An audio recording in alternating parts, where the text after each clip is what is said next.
selatan sama utara. Terus arusnya itu nanti ke selatan itu berarti yang di sisi utara berarti surut ya, Bu?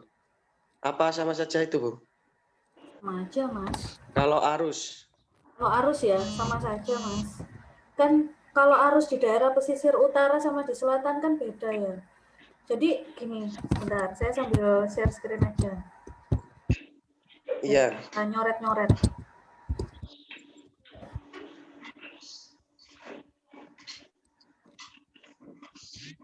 Jadi kalau misalnya perairan selatan sama perairan utara ya pertanyaannya ya. Kan nanti ini nih, misalnya nih pesisir Jawa. Iya, Bu. Ini ada utara, ada selatan. Apakah kalau di utara surut terus di selatan itu pasang bisa gitu ya? Enggak.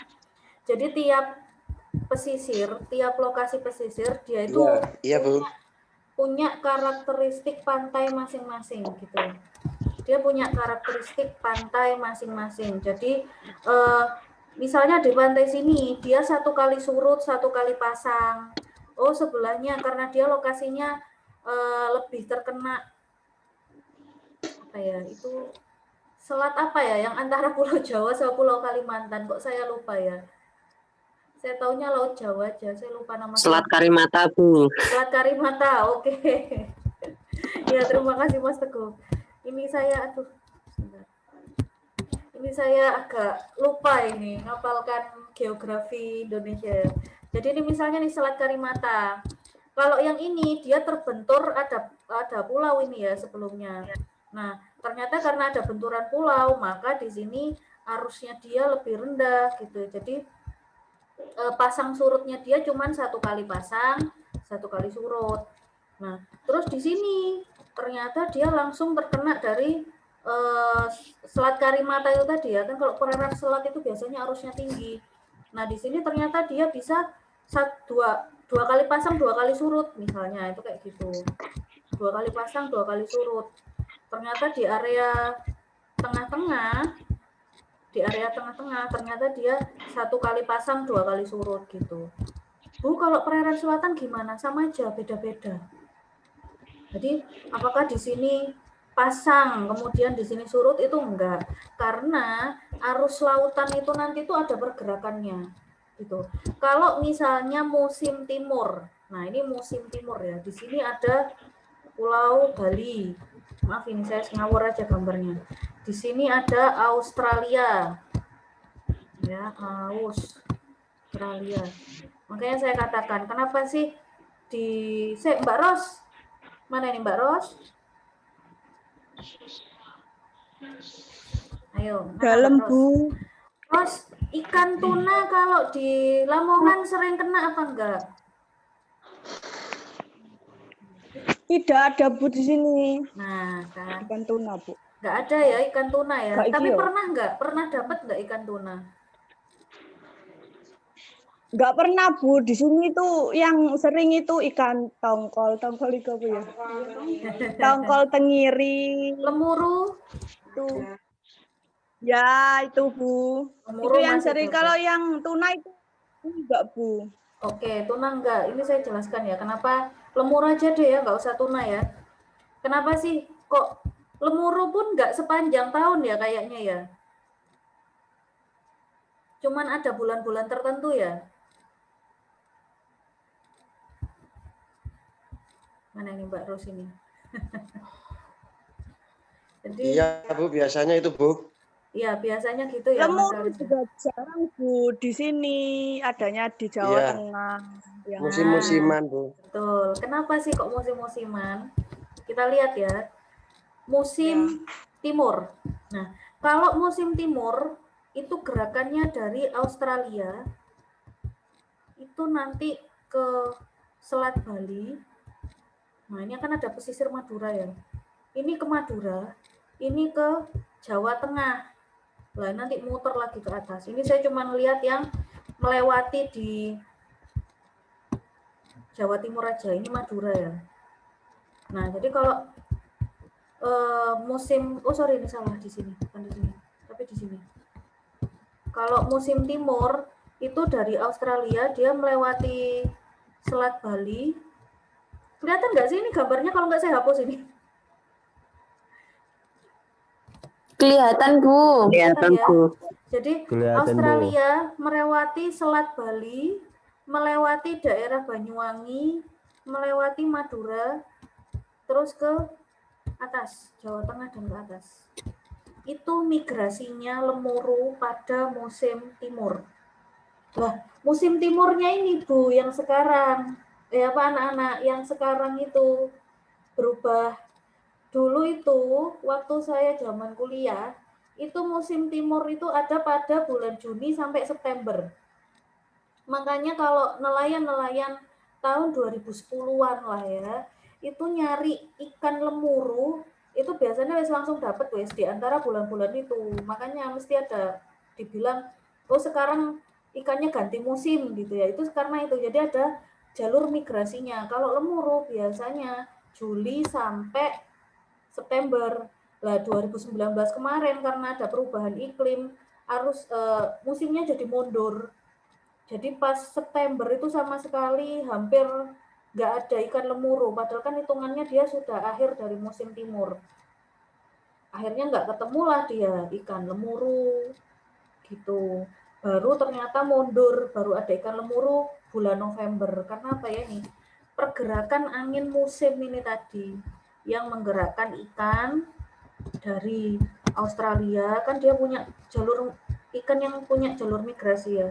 Dari Australia ke Bali, lah ini lewat ke sini. Makanya ini kalau lemuru paling banyak ditangkap di sini, Selat Bali, Muncar, itu paling banyak di sini karena jalur migrasi total. Kalau misalnya di Lamongan Gresik, kenapa kok agak susah? Karena bukan jalur migrasinya ya. Maksudnya kalau ini kan dia pasti lewat sini. Tapi kalau di daerah Gresik bisa aja langsung ke atas gitu ya. Bisa juga dia lewat ke Jawa Tengah dulu karena itu arusnya juga lebih lebar. Kalau di selat itu kan dia perairan sempit, otomatis pasti lewat situ itu gitu. Kenapa kok tadi saya katakan kalau nyari ikan lemuru yang biasanya dibuat sarden nyarinya kok harus ke Banyuwangi? Emang di Gresik nggak punya? Iya karena susah, bukan jalur lewatannya. Itu juga sama kebalikannya. Kalau musim barat gimana? Arusnya kebalik. Dari sini masuk menuju ke perairan Australia. Musim peralihan gimana? Ngawur wes. Jadi nggak lewat sini, nggak lewat sini. Nanti entah itu arusnya diarahkan ke mana itu.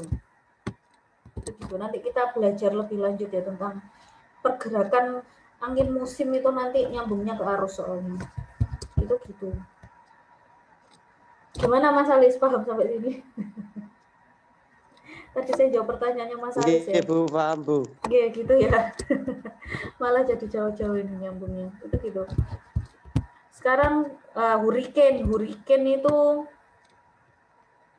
badai ya. Kalau storm itu udah badai, hurricane itu badai dahsyat ya.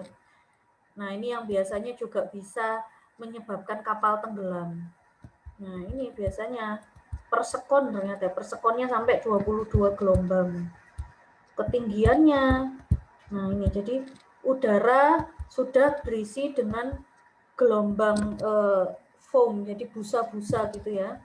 Dan laut secara langsung itu dia putih gitu. Jadi sangat terefek gitu. Jadi karena gelombangnya terlalu tinggi itu akan sangat berefek pada kondisi kapal-kapal yang ada di atasnya itu kalau hurricane. Gitu. Sebenarnya sekali lagi kalau misalnya arus tinggi itu membahagiakan nelayan. Karena kalau arus tinggi ikan yang bergerak itu juga banyak gitu loh. Arus tinggi itu kan membawa nutrisi, ada upwelling, ada downwelling. Nutrisi dari bawah dilempar ke atas, nutrisi dari atas dilempar ke bawah. Ikannya juga akhirnya banyak kalau pada kondisi arus yang tinggi. Tapi kalau sudah gelombang yang tinggi itu sudah masalahnya bersama ya. Ya masalahnya nelayan, ya masalahnya ikan juga. Karena kan kalau ikan ya nggak di gelombang, ikan bergerak ya di arus gitu loh. Ikan kan juga punya batas maksimal kecepatan arusnya. Jadi punya batas maksimal dia itu bisa hidup optimal pada kecepatan berapa. Nah, kalau misalnya dia bergerak mengikuti gelombang ya dia cepat mati. Ikan mana yang ngikuti gelombang? Paling cuman lumba-lumba ya. Kalau ikan biasa kan yang diikutin kan arus ya. Bener apa salah saya ngomong? Iya, Bener, gimana? Bu. Ya, gitu ya. Jadi kalau ikan itu yang sampean lihat kelihatannya dia mungkin saking jernihnya ikannya, saking jernihnya perairannya. Oh, berarti ikannya ini dia bergerak mengikuti gelombang. Salah. Ikan yang bergerak mengikuti arus. Satu-satunya ya ikan yang dia melawan, maksudnya dia nggak ngikuti arus itu ya paus, kemudian lumba-lumba karena mereka kan mamalia ya. Jadi paling dia masuk gitu toh, tapi tetap sih dia kena arus juga. Kalau ikan-ikan yang lain ya enggak, dia lebih banyak main di arus gitu.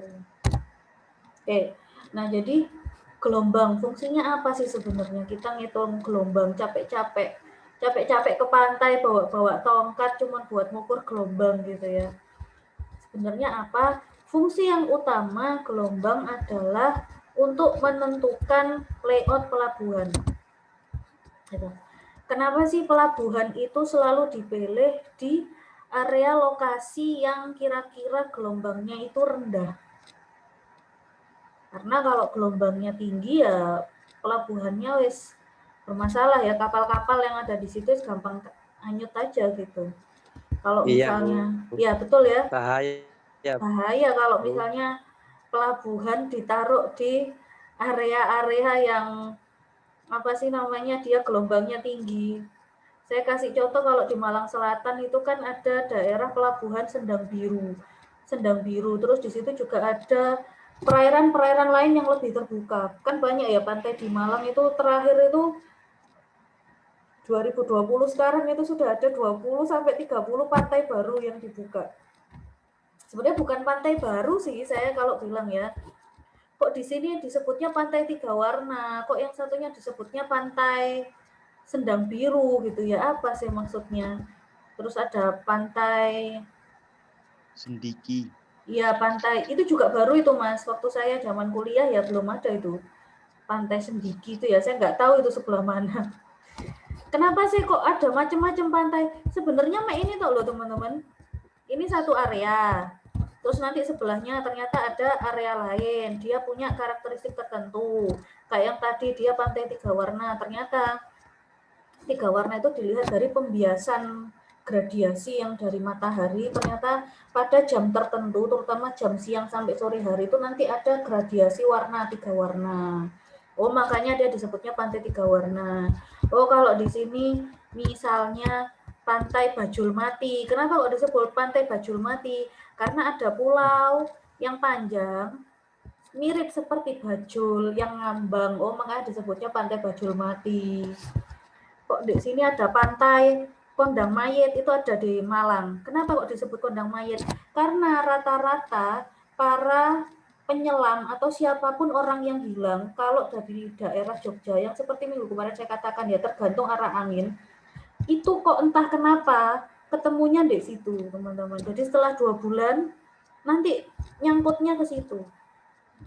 Itu karena pergerakan ya, jadi lokasinya dia memang agak pojok. Nah, jadi kayak nyantol gitu loh, teman-teman. Makanya disebutnya dia pantai Kondang Mayit itu karena sering ditemukan mayat di situ. Dia posisinya di pojok, jadi rata-rata nyantolnya di situ. Jadi ada apa ya? Nggak pojok-pojok banget sih, cuman dia lebih lebih menonjol lah gitu loh dibandingkan pantai lainnya. Nah, ini kalau misalnya ini seperti ini. Nah, kalau dia itu agak nonjol, jadi artinya kalau nanti pergerakan air ya, pergerakan angin arus laut itu ke sini, ya nanti nyantolnya dari sini. Kalau pergerakannya dari Jogja, misalnya hilangnya di Jogja, nanti ketemunya ya di sisi yang sebelah sini gitu, teman-teman. Maksudnya seperti itu. Terus kenapa sih di Sendang Biru? Kenapa pelabuhan harus Sendang Biru, bukan perairan yang lainnya? Yaitu tadi, karena di Sendang Biru meskipun arusnya tinggi, dia ada Pulau Sempu. Pernah ke Pulau Sempu, teman-teman? Belum pernah, Bu. Belum. Nah, jadi Sendang Biru meskipun perairannya di selatan, dia terlindungi. selain ada Pulau Sempu, arusnya juga dia lebih rendah, itu begitu. Kalau kita nggak ngukur gelombang sebelumnya, wis angger ya dipilih ya. Saya milih, wis pokoknya ini kira-kira tata lokasi di sini nih yang bagus. Ternyata di situ sering sekali gelombang tingginya. Saya tuh lupa ya di pantai mana itu ya. Gelombang tingginya tuh sampai sebesar, aduh pantai apa itu ya? Sebesar gedung 3 lantai teman-teman. Itu saya sampai wis hampir nggak mau nyelam lagi tuh karena ada di situ. Jadi di situ tuh bukitnya tuh tinggi sehingga ketika nanti sudah pasang itu sampai mecah ke situ. Itu gelombangnya. Saya lupa pantai apa itu ya. Nah, coba bayangkan kalau si pelabuhan dibangun di situ, wes kapalnya wes hanyut ya. Makanya kalau pelabuhan itu selalu dibuat di lokasi-lokasi yang kira-kira gelombangnya dia rendah. Nah ini ya, jadi gelombangnya dia biasanya rendah. Itu pelabuhan. Karena Gimana? juga dapat merusak bangunan ya, Bu. Kalau gelombangnya selalu tinggi. Betul. Gelombang terlalu tinggi juga dapat merusak bangunan. Betul, memang seperti itu. Kan sayang ya sudah dibangun bagus-bagus, ternyata gampang rusak karena dia gelombang di situ tinggi. Makanya kalau kelautan itu kan ada dua, ada ilmu kelautan, ada teknik kelautan. Lah kalau sudah masuk ke teknik kelautan itu dia lebih ke arah bahas, oh ini gelombangnya sekian gitu ya. Itu nanti kita harus membangun struktur yang seperti apa untuk menahan gelombang. Kan banyak sekali ya bangunan pemecah gelombang. Ini kenapa kok ada seperti ini nih? Ini sebenarnya adalah bangunan pemecah gelombang ini. Ini jadi kemungkinan pada saat musim tertentu ya, pada saat musim tertentu si angin itu akan menggerakkan gelombang ke arah sini.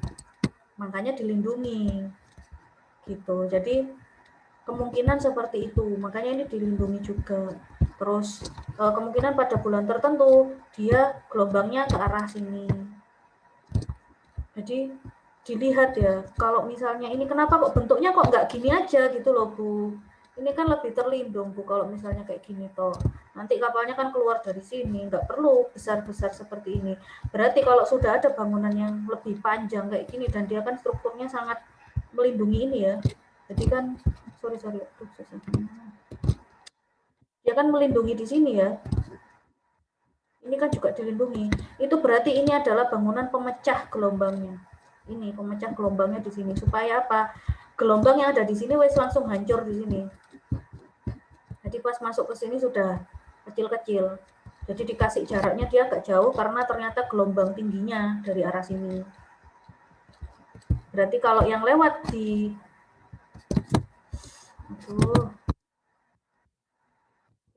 Berarti kalau yang lewat di daerah sini, kemungkinan gelombangnya lebih rendah. Karena apa? Kapal dibiarkan di pinggir-pinggir sini.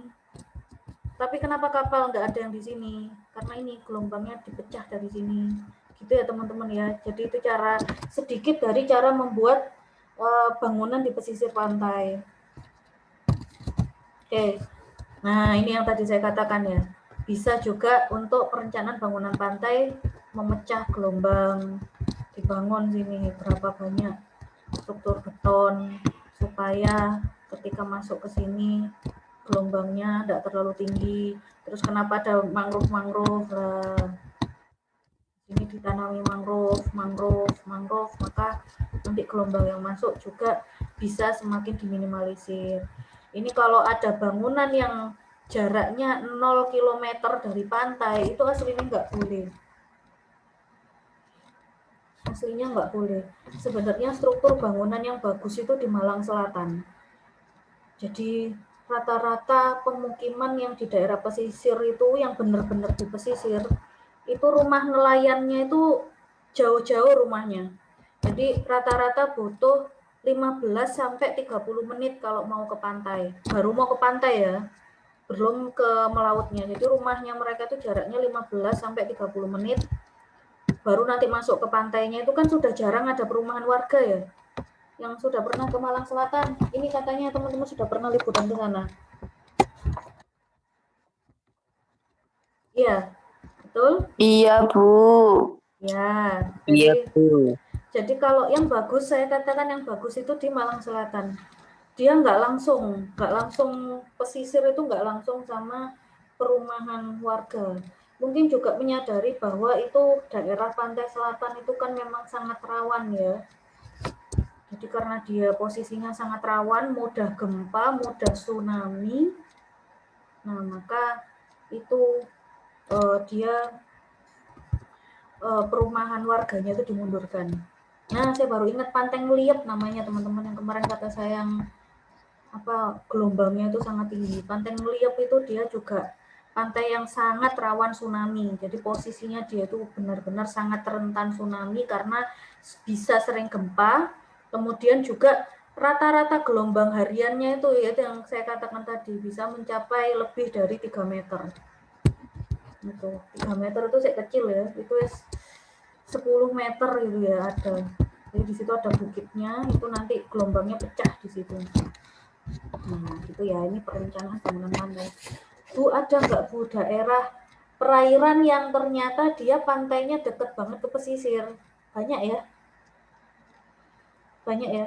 Jadi sama-sama di Pulau Jawa ini saya misalkan perairan selatannya Provinsi Banten itu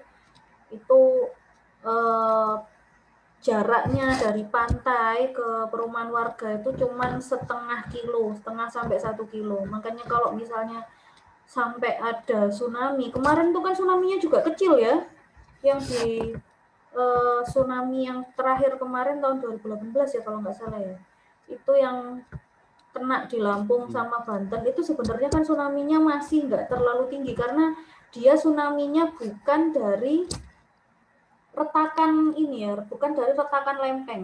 Dia tsunami-nya itu adalah jadi laharnya gunung itu ya, Gunung Krakatau itu laharnya dia jatuh sehingga karena harusnya laut itu ya segini masanya ketumpahan, langsunglah dia tumpah ke area yang lain. Nah, karena kalau di situ itu dia posisinya sangat dekat ke pantai ya, akhirnya banyak korban kalau di situ. Padahal memang justru malah di daerah Banten, Provinsi Banten, kemudian daerah selatan Lampung itu justru di situ tuh aslinya ada lempengnya. Harusnya malah pembangunan perumahan itu malah dimundurkan karena seharusnya sudah tahu ya kejadian Krakatau itu kan tahun 1800-an. Tapi toh ya masih banyak bangunan di sana. Makanya kita cuma bisa berdoa aja. Mugi-mugi nggak ada pergerakan lempeng yang signifikan gitu ya. Kalau pergerakan lempeng tiap tahun pasti ada pergerakan lempeng. Cuman entah itu nanti menyebabkan gempa atau tidak, kemudian kalaupun menyebabkan gempa berapa skala Richter itu entah yang kita nggak tahu. Tapi kalau bisa dibilang bergerak, akan selalu bergerak. Lempeng itu akan selalu bergerak setiap tahun. Itu teman-teman. Terus kayak yang di Palu itu juga dia arusnya deras. Dan rata-rata bangunan pesisirnya itu diisi oleh rumah-rumah warga gitu ya. Otomatis kalau misalnya sudah kejadian tsunami habis semua. Di situ pohon-pohonnya dibabat, dibuat tulisan yang kalau dilihat dari atas bagus itu loh. Ya kan biasanya difoto dari atas gitu ya. Oh, pantai apa? Yo, pantainya dibabat, bangunan pemecah gelombangnya maksimal misalnya cuma 10 meter. Lah kalau tsunami itu kan tingginya lebih dari 10 meter ya jelas sudah kalah lah. Tuh. Makanya ini juga harus direncanakan. Kenapa sih perencanaan ada orang yang jurusannya teknik kelautan khusus karena ya itu dia harus tahu kira-kira maksimal gelombang yang bisa lewat ke situ tuh berapa meter sih. Oh, berarti saya harus membuat bangunan pemecah lebih tinggi daripada gelombang maksimalnya untuk meminimalisir nanti ada korban jiwa gitu. Nah, ini ya contohnya ya, bangunan pemecah gelombang. Bu, Nah, gimana, Mas? Bu, untuk pusaran yang ada di laut itu gara-gara apa, Bu? Pusaran yang ada di laut. Iya. Angin dah. Kan ada itu, Bu. Bentuk Angin itu, pusaran Mas. dalam gitu, Bu. Oh, angin. Kalau misalnya kita nyebutkannya yang pusaran di tengah laut itu ya kan langsung besar itu ya. Itu angin itu. Makanya yang tadi saya katakan di sini kan ada sampai hurricane ini ya. Storm hurricane ini yang menggerakkan kan angin. Cuman kecepatan speednya ini dia sangat tinggi sampai 64 sampai 71 nih. Nah, rata-rata kan kalau misalnya pantai-pantai maksimal 6. Kalau sudah di tengah laut kan ada aja ya tiba-tiba angin yang bergerak gitu loh. Angin kiriman, angin yang bergerak kayak yang tadi saya katakan. Kalau pas di Taiwan itu selalu ada badai. Jadi selalu ada selalu ada badai itu di Taiwan sendiri itu. Setahun bisa sampai 4 sampai 5 kali. Badainya dari mana? Itu badai dari laut. Awalnya di tengah laut badainya, cuman biasanya itu semakin dekat ke pesisir itu bisa semakin hilang gitu loh. Karena kan banyak yang ditabrak ya. Kalau di tengah laut kan nggak ada yang menahan ya kalau angin di tengah laut. Tapi kalau dia sudah mendekati ke pesisir gitu kan biasanya entah itu nanti menerjang pulau-pulau, akhirnya anginnya kurang kekuatannya, terus nanti menerjang lagi ke tengah, entah itu bisa berkurang gitu loh. Itu. Makanya kalau di tengah laut justru angin itu kok bisa sampai badai, gelombang tinggi, bisa membalikkan kapal karena nggak ada yang ditabrak. Kalau sudah ada yang ditabrak, anginnya lebih kecil. Nah itu yang tadi saya katakan kalau di Taiwan itu pernah ya teman-teman ya, saya lupa nama badainya itu apa, itu sampai besar badainya itu kan bisa diamati secara langsung ya lewat internet itu ya. Bahkan besar badainya itu 3 sampai 4 kali lipat dari besar pulau Taiwannya itu sendiri. Kemarin tuh sampai kami itu juga sampai ketakutan ya. Ini kalau sampai pasti karena dia kan punya alur gerakan ya. Melihat dari pola gerakannya, ini pasti lewat Taiwan gitu loh. Jadi pada saat itu 7 hari itu sudah ngumpul di tengah. Kemudian hari ke-6-nya itu tambah gede lagi sampai 2 sampai 3 kali lebih besar dari pulau Taiwan. Kemudian ternyata dia bergerak. Nah, itu bergerak dari tengah laut, bergerak ke arah Taiwan ya. Kemudian untungnya semakin lama dia semakin kecil. Jadi pas nabrak ke Taiwan itu cuman pasti kalau misalnya terjadi badai itu pasti pohon itu semuanya tumbang. Di pohon mau umur sebesar apapun itu pasti tumbang. Cuman untungnya pada saat itu badainya itu dia kalau nggak lebih kecil gitu ya, karena kan sudah nabrak ada yang ditabrak ya di pulau itu kan sudah ada yang ditabrak, atau dia itu cuma kena ekornya aja gitu loh. Jadi misalnya ini pulau Taiwan ini segini nih. Lah dia itu cuma kena ditabrak ekornya aja, habis itu dia lari lagi ke perairan laut lepas. Itu kayak gitu, Mas. Makanya tadi saya katakan yang bahaya itu apa? Angin dan gelombangnya itu. Nelayan-nelayan gitu ya. Jadi para orang-orang yang mencari nafkah di laut, yang bahaya itu gelombangnya. Justru kalau arusnya tinggi itu alhamdulillah karena ikannya pasti banyak di daerah yang arusnya tinggi. Gitu nggih, Mas nggih. Gimana Mas Rudi? Siap, Bu. Ya, Bisa diterima. bisa diterima lah ini salah satu gelombang pecah. Ini kalau gelombang pecah sama gelombang tidak pecah bedanya apa ini? Kalau gelombang pecah kenapa harus Bu, ada? itu tidak nabrak batu apa, Bu? Tidak nabrak batu. Maksudnya, ini kan ada bangunan pemecahnya ini. Oh. Jadi ditabraknya ke Berarti sini. nabrak bangunan itu ya, Bu, terus pecah gini. Oh, kalau ini enggak. Iya. Jadi ini enggak tahu ini ya. Cuman gelombang itu enggak selamanya karena dia pecah itu karena nabrak, itu enggak selamanya kayak gitu. Kadang saking tinggi kecepatannya dia bisa langsung pecah gitu ya. Jadi seret pecah, itu juga bisa kayak gitu. Kalau ini juga mungkin sih ya, mungkin ada batu-batu di daerah sini sehingga dia pecahnya gini ya bentuknya ya. Ini juga bisa mungkin gitu. Cuman kalau di gambar ini sebenarnya mau saya tunjukkan adalah ininya. Jadi bangunan pemecah gelombang, kenapa sih kok ada di sepanjang ini? Dan biasanya bangunan pemecah ini pasti akan lebih tinggi daripada rata-rata tinggi gelombangnya. Kecuali tsunami ya.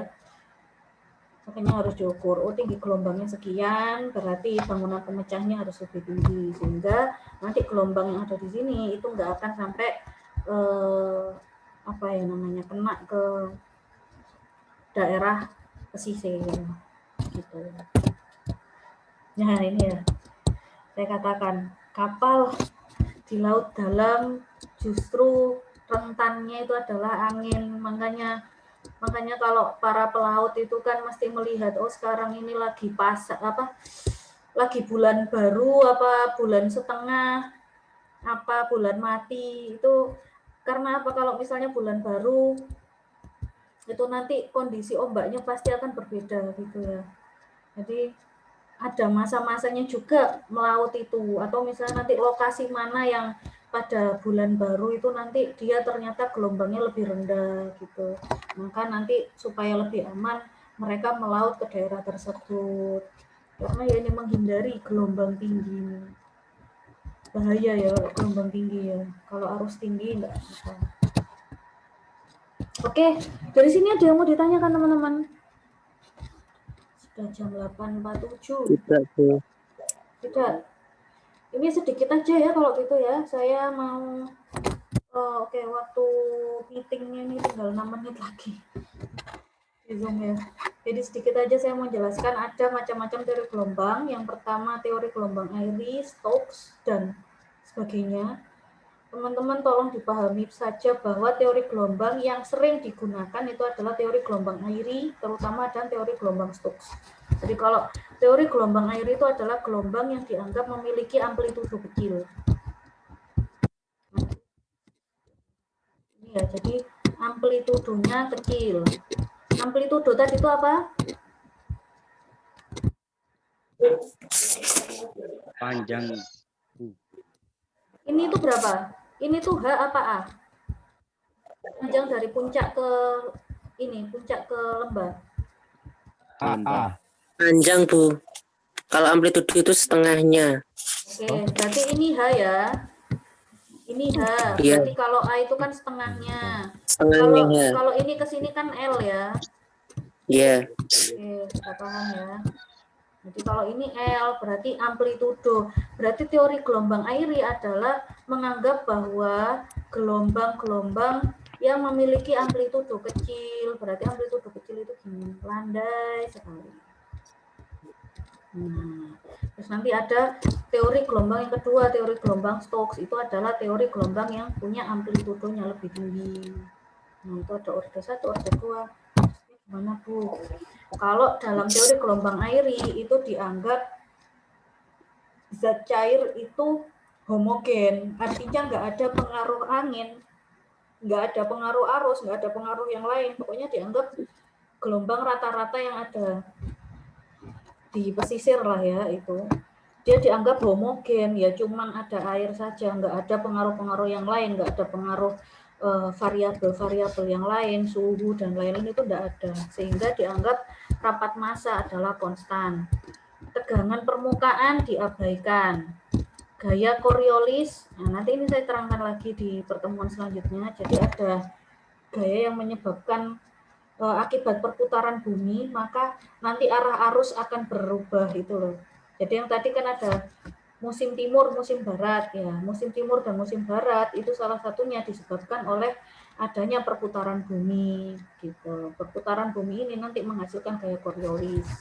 Nah, ini juga diabaikan. Artinya dianggap bahwa gelombang pada area tertentu ini dia tetap sama di sepanjang musim. Nah, terus tekanan pada permukaan air dianggap seragam dan konstan. Zat cair adalah ideal sehingga berlaku aliran tak rotasi. Intinya adalah dalam teori gelombang air itu dianggap bahwa airnya ini atau gelombangnya ini sangat rendah, gelombangnya ini amplitudonya sangat rendah dan tidak ada variabel lain yang dimasukkan. Gitu ya. Intinya adalah seperti itu. Sudah dianggap konstan aja. Dasar laut dianggap horizontal, tetap, dan impermeabel, sehingga kecepatan di dasar laut, tadi kan kita sudah mengukur kedalaman, ini dianggapnya horizontal dan dianggapnya kecepatannya 0. Amplitudo gelombang kecil terhadap panjang gelombang dan kedalaman air. Oke. Ini ada panjang gelombang ya. Oke. Nah, asumsi dari AIRI adalah amplitudonya kecil. Nah, jarak kesininya kecil dibandingkan panjang gelombang. Nah, ini kan L-nya kan lebih panjang ya. Dan kedalaman, jelas kedalamannya dia lebih dalam.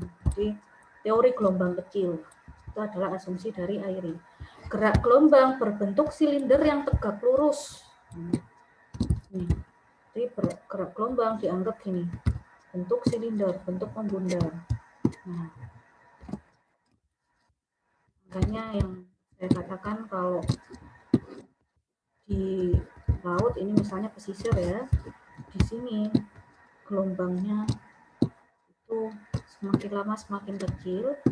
Nah, makanya kalau di laut lepas ada kapal itu biasanya gelombangnya kecil. Saya katakan tadi, kecuali ada badai, gelombangnya itu dia hanya tinggi di permukaan. Yang lebih berpengaruh adalah arus. Begitu di tengah pesisir, itu gelombangnya lebih serata ya. Kalau ini kan segitiga, kalau ini lebih serata. Begitu di sini sama panjangnya. Makanya kalau daerah pesisir itu sangat dipengaruhi gelombang, mayoritas dipengaruhi gelombang, sangat sedikit oleh dipengaruhi arus. Paham enggak teman-teman sampai sini? Paham, Bu. Paham, Bu. Ini waktunya sudah mau habis ya, 8.53. Jadi kan ada kuliah lagi jam berapa? Iya, Bu. Jam Jam 9. 9, Bu. Oke, saya tutup aja ya perkuliahannya. Jadi ini di sini ada tugas. Ya, ini nanti minggu depan saya jelaskan. Minggu depan kuis. Jangan wes minggu depan jangan kuis wes. Karena materinya belum selesai ya. Jadi ini ada juga sih di situ apa sih perbedaannya gelombang AIRI, Stokes dan model gelombang lainnya. Kemudian teman-teman jelaskan tentang tsunami ya. Daerah contoh daerah tsunami-nya dan bagaimana sih studi kasusnya. Kalian kerjakan nanti di